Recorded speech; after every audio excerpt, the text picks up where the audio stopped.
আসসালামু আলাইকুম। কেমন আছেন সবাই? আশা করি আলহামদুলিল্লাহ সবাই ভালো আছেন। আমরাও ভালো আছি। এখন রাত 12টা বাজে। তো যাই হোক, আলহামদুলিল্লাহ আমি আর আমার কমেডিয়ান সেই কুদ্দুস ভাইয়া এখন আপনাদের মাঝে ছোটো একটা ব্লগ উপহার দিব। তো দেখেন রাত্রের রাস্তা এবং এদিকে ফসল আছে, আলহামদুলিল্লাহ। আল্লাহ এবার এত সুন্দর ফসল দিছে যে সেটা অতুলনার বাইরে। আমরা যদি আল্লাহ সুবহানাহু ওয়া তাআলার হাজার কোটি বারো শুকরিয়া আদায় করি, সেই শুকরিয়া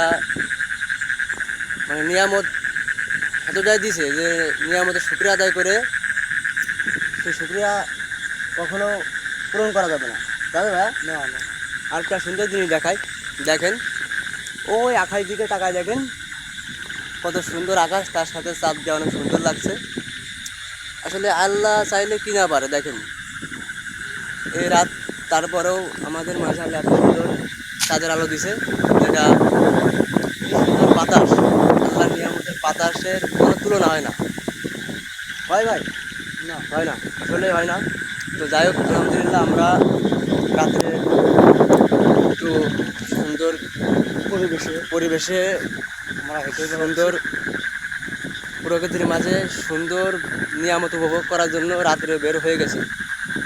দেখেন আলহামদুলিল্লাহ যে আসলে আমরা এতটাই সৌভাগ্যবান যে আল্লাহ সুবহানাহু ওয়া তাআলা আমাদেরকে বাংলাদেশের মাটিতে জন্মগ্রহণ করাইছে।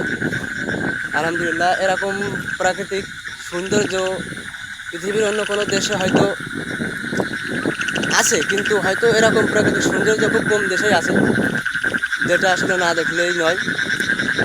আর এই প্রাকৃতিক সৌন্দর্যের ভাষা বলে বোঝানো যাবে না যে এতটাই সৌন্দর্য।